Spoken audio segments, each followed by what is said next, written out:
Hey guys, welcome back to another video. So wanted to talk about the PodGo edit software that controls the PodGo.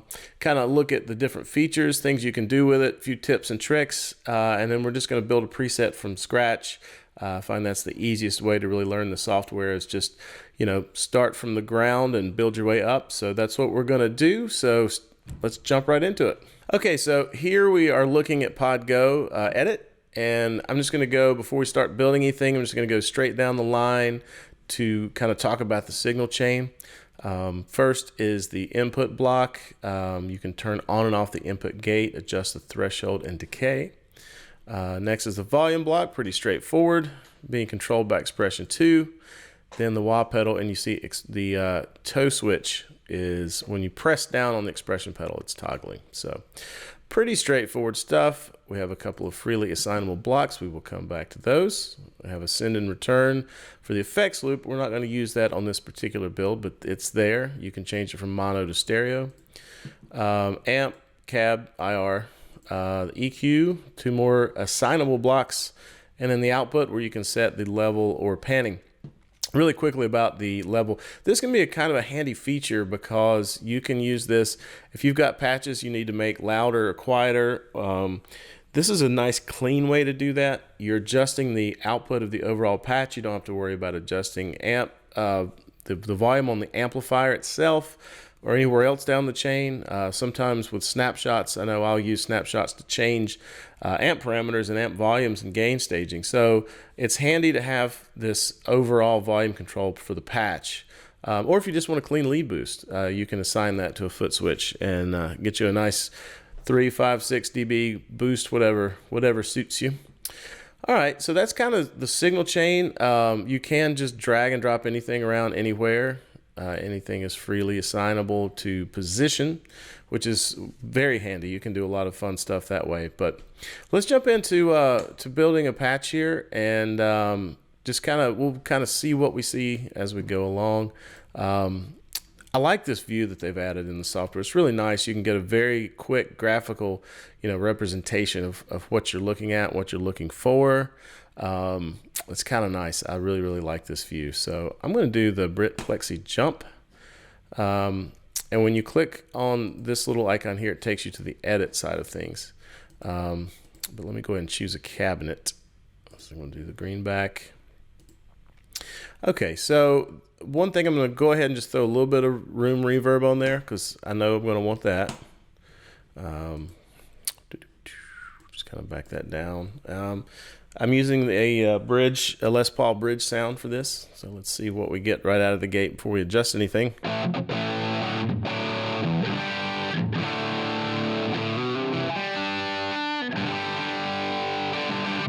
Okay, not a bad place to start.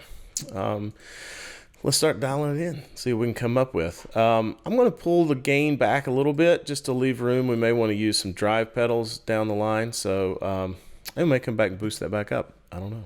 We'll see what happens. I'm going to give us a bit more volume.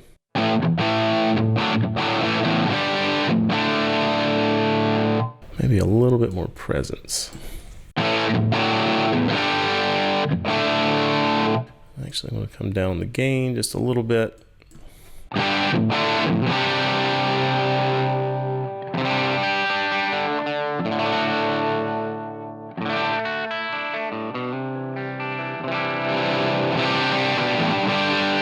Okay, it's kind of nice to be able to back off the volume on the guitar and get a little bit of a cleanup there. I'm going to back the main down just a little bit. Let's see.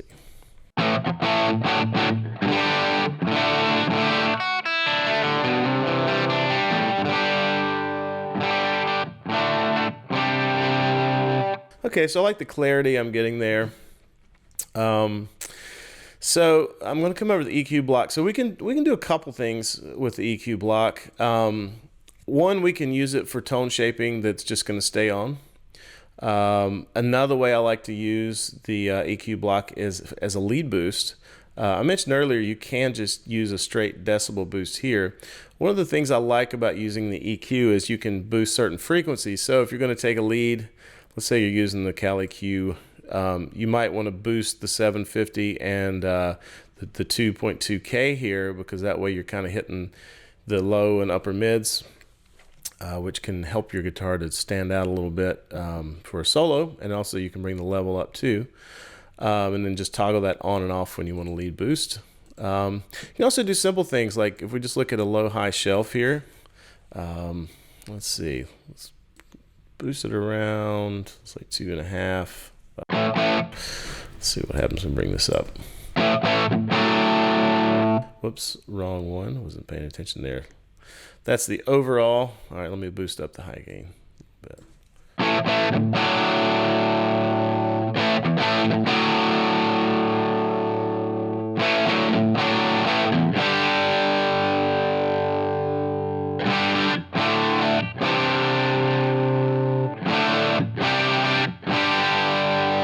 So that's giving us just a little bit more sheen on top. And let's try. I don't know if we'll stick with any low boost, but let's give it a try.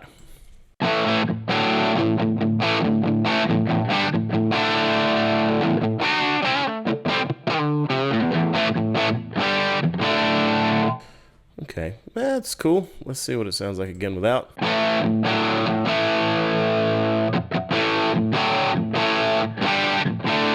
It's kind of subtle, but I like what it's doing, so I'm going to leave that in place for now. Bump this up just. Yeah,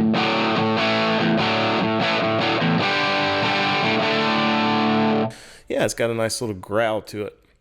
So, one of the things we want to do also is, as we start bringing in blocks, is being able to toggle them on and off.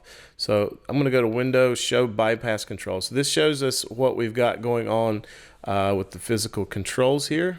For instance, the reverb. Well, I did it backwards. Okay, so when you right now, the amp is highlighted. The parameter is bypass. I can choose any parameter I want. But with bypass selected, if I click on something, it's gonna assign the bypass there. If I don't want that assigned, I just click none. So I'm gonna come over here to the reverb, because generally speaking, I just leave reverb on. I don't usually turn it on and off very often, or at all. It's just kind of there all the time. So I don't want to waste a switch for that. The send and return is assigned to a switch. Don't need that. The EQ on this particular patch, I think I'm just going to leave it on all the time, so I don't need that. So let's start throwing in some effects. Let's put a delay here at the end. One note, the distortion and dynamics and the pitch blocks are mono, and everything else is stereo. So I wouldn't want to put like a compressor or anything after a stereo block, because then I lose the stereo effect. If that's what you're going for. What you're hearing right now in this patch is I'm just set up for mono. All right, I'm going to choose my old standby here. I like the Memory Man model. And just kind of go with settings I know I'm pretty comfortable with. Just like in HX Edit, you can set the delay time. So a shorter time up to a much longer time. What I like to do actually is tie it to a note value, either an eighth or dotted eighth. I'm a pretty big fan of the dotted eighth note. So you can set that however you like, but now we have a delay and it's been auto assigned to foot switch 1 to turn it on and off. So let's say we actually wanted that on foot switch 2. I've got the delay selected, bypass selected. Now I'm going to click on that, and you see now it's moved. I could put it anywhere. And so I've got it on FS2 for right now. So we've got a little delay happening.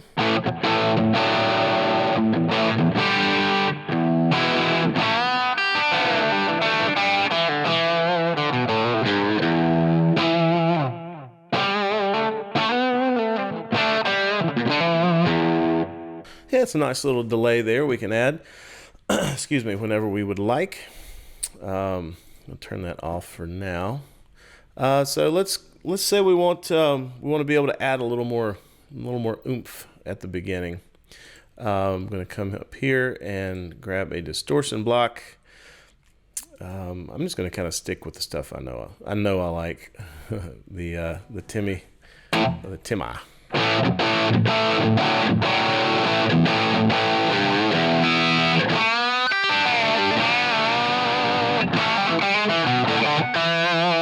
So I like that. I actually want to put the control. I want to put it right below the. Actually, I just want to put it right here. I'm put it on that FS4, so it's right there, easily accessible when I'm playing live.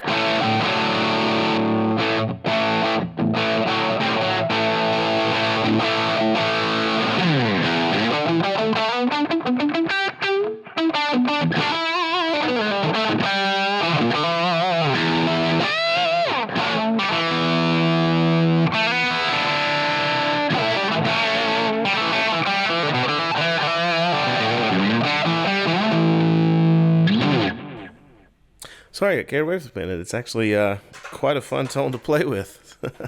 Let's see, just to have something to put in our other block. You know, we could do a lot of different things here. A lot of times in Helix, I do like to have a compressor here. But I think, you know, given the limited number, I'm going to do something a little bit different here. Since we're doing the kind of the plexi, the whole plexi thing, always makes me think a little bit of Van Halen. Not that I can play any of it, but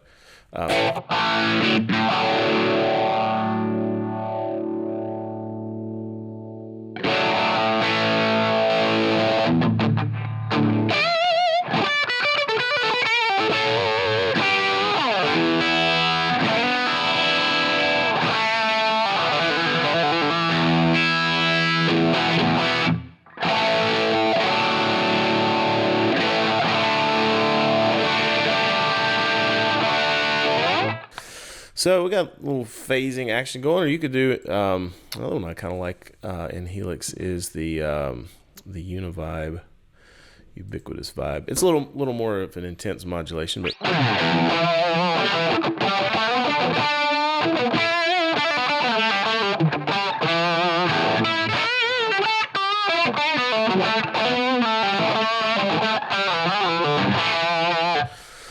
so we'll just go with that.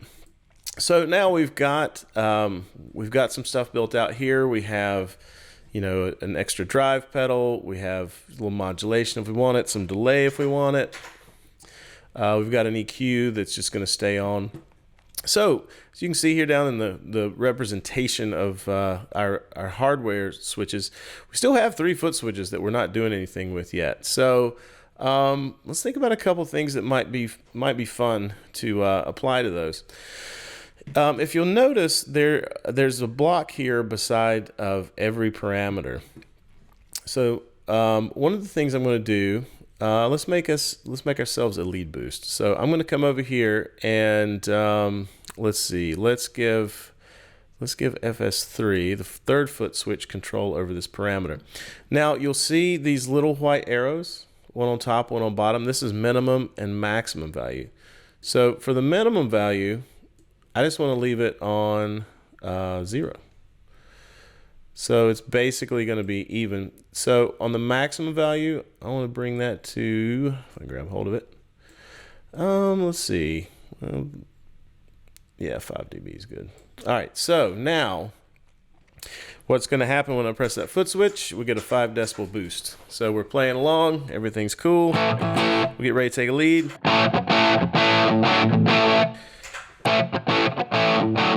And you can set that for as much or as little as you want. And any parameter that you assign, you're going to have these minimum, maximum arrows, which is pretty cool. Nice graphical way of taking care of that without having to punch in a lot of manually changing parameters. You just kind of drag and drop, I guess. I guess I'll say that. All right, so we still have a couple foot switches. What else can we do? Well, let's see. How about this? Let's take, since we don't have room for 3 different distortion pedals, why don't we use the fact that we can control parameters with foot switches to kind of get two drive pedals out of one here from the Timmy. So I'm going to come here and I'm going to use the 5th foot switch to assign to the gain parameter. So the maximum, let's just do 7. And then the minimum, let's do maybe 2.5, 3, something like that. All right, so now when I hit that button, it's two different gain settings. So with it low, now here's just the amp. So we just got a thicker sound. When we bump the gain up,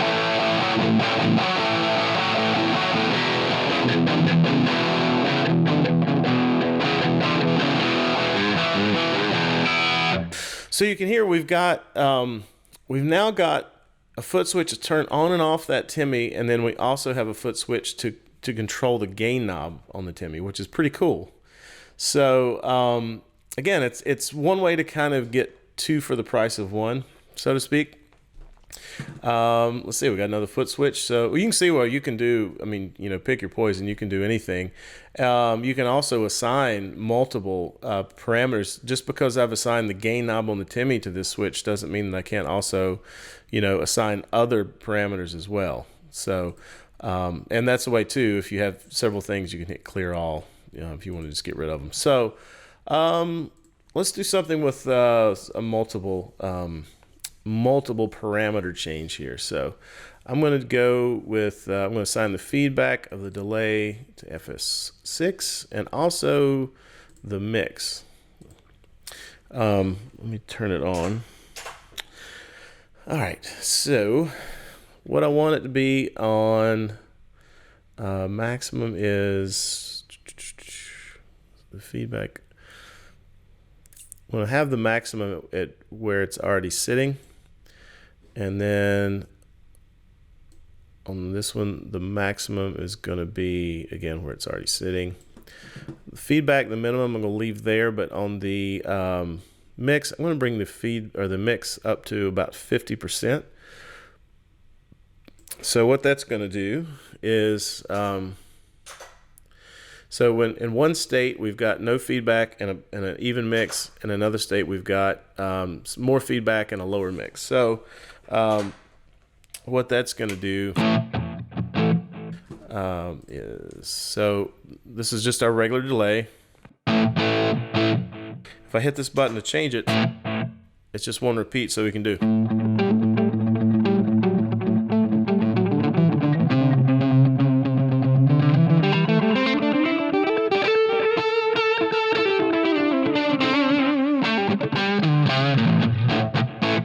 So we can kind of go from just an ambient delay that just kind of fills in some space to something that's much more present and rhythmic. And that's tied to you know, the BPM. Let's say we also wanted to, when we switched, let's say we wanted it to be faster. So let's put that up here. So let's see what we got. Let me make sure I get my states right here. So the maximum, okay, so on maximum we want it to be, try to grab that arrow, whoop, grabbing the wrong arrow. I'm going to be dotted 8th on maximum, and then minimum I'm going to be, let's say, dotted 16th. I don't know, let's see how this sounds. Actually that's on the wrong thing there. Let me move this up. There we go.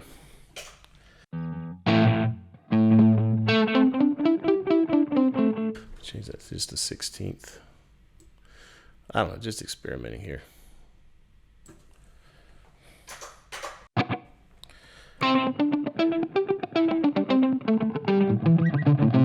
So in this state, it's almost like just a slapback.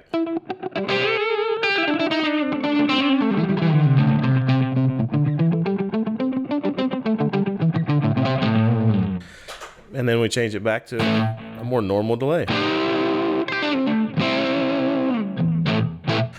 So, you know, I don't know how useful these settings are. It's more or less just to show you how it works, just to kind of give you a proof of concept. So now we've got, you know, 6 foot switches. 3 are assigned to on-off, 3 are assigned to changing parameters. That one being the lead boost, that being the delay change, that being the gain change on the Timmy. So that kind of shows assigning parameters, assigning foot switches, you know, choosing effects, editing effects. So the big one we've got left now is we have 4 snapshots. So let's use the snapshots to basically control amp parameters. Now, one thing I want to do before I jump into this is I want to change like the delay, the modulation, and the distortion. I don't want that to be affected by the snapshot changes. If I want to treat the snapshots as like changing channels on the amp. So if I have the delay on, I don't want that to change when I change to a different snapshot. So I'm going to uncheck the snapshot bypass on these three. So that means regardless of what happens during a snapshot change, those won't change those are going to do what they're already doing. If they're on, they'll stay on. If they're off, they'll stay off. Now, with the amp, I want to come in and start assigning things to the snapshots. I'm just going to assign pretty much everything. So we have the options to make changes to whatever we want.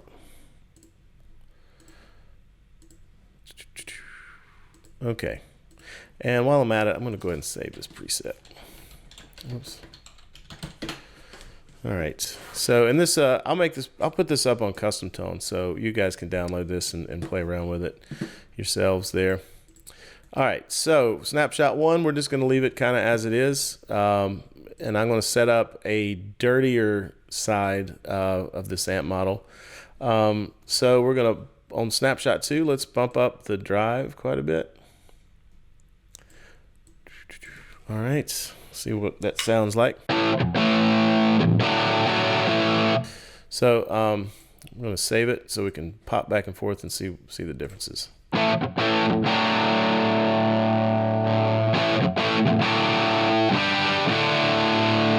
Yeah, so there we kind of have a crunch to a lead, or crunch to a extra crunch, however you want to say it, with these two snapshots.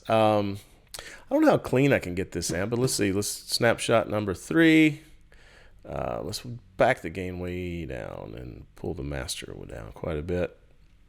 I don't know if I've ever gone for a clean sound in the Plexi. Fairly clean, also fairly quiet, so let's bump the volume up.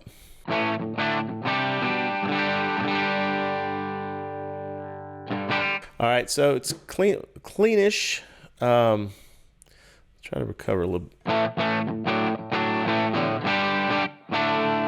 Okay, so I'm going to save this. Now, we are lacking a bit in volume between these, so what are we going to do about that?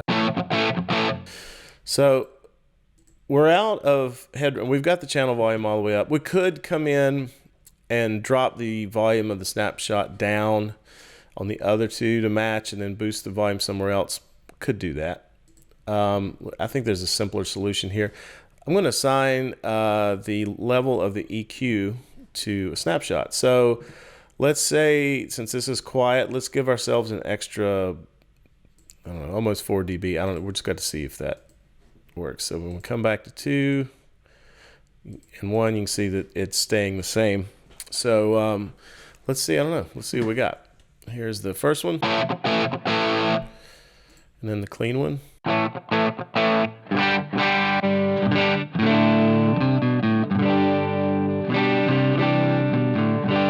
So also, if we're going to be on, let's say, a neck pickup like I was just doing for the clean, it might be a little bassy. Let's just pull the bass down.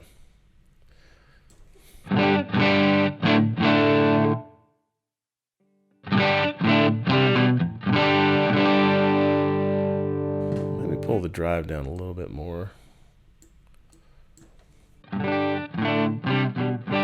Okay, now we need to make up a little more of the volume. Let's give ourselves a couple more dB. Let's see how that compares.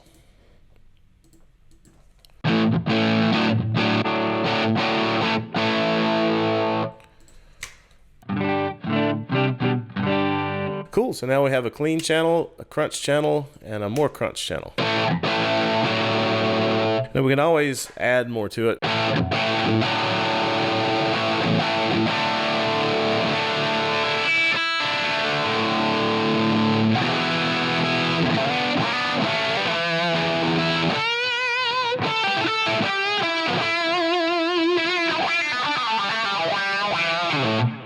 All right, got plenty of gain there on tap. Let's edit the wah. I haven't done that yet. I like the throaty wah. I I like to bring the high end down a couple of notches and bring the low end up a couple of notches. And then I like to dial the mix back just a little bit, make it not quite as intense.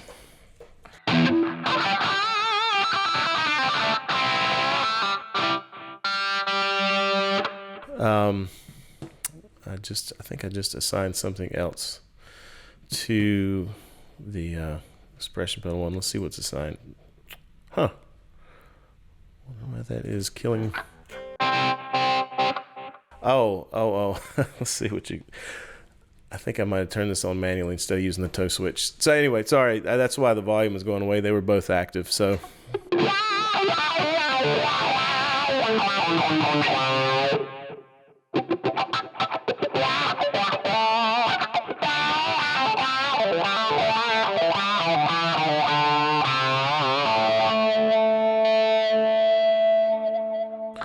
All right.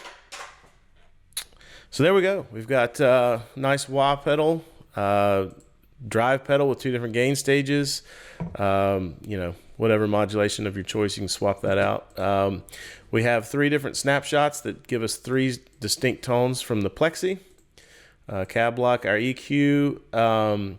In addition, just adding a little high and low, we're using it also to compensate for a lower volume on the clean channel. Delay with 1 pretty generic setting and 1 slapback setting, reverb staying on. And then we have this with the lead boost being controlled by one of the stomp switches.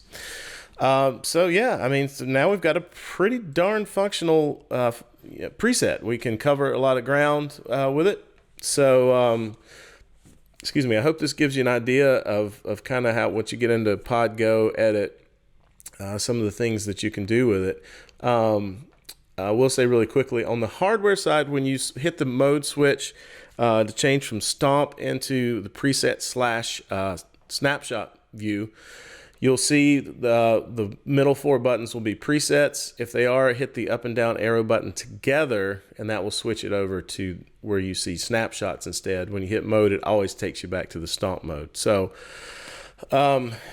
yeah, between, snapshots and stomp, I mean, you've got a lot of flexibility. And again, this just you watched, I mean, I threw this preset together and however long this video has been going on, not a whole lot of thought went into it. So you can go back. I'm going to again post this, consider it like a template. You can go back in, adjust the snapshots, do anything you want to do, kind of make it your own, swap things around, try different amps and cabs. But the goal is just to kind of show you how to get in and use this software, and kind of how the presets are laid out in Pod Go Edit. Well, actually in Pod Go Edit's just doing the editing bit.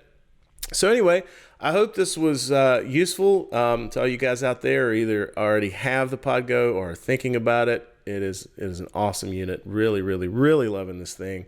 It's just so compact and easy to carry around and lightweight, and I'm thrilled with it. So anyway, hope you enjoyed this. Thanks for watching. Please like, subscribe, comment, share, all that stuff. And we'll catch you in the next one. Thanks.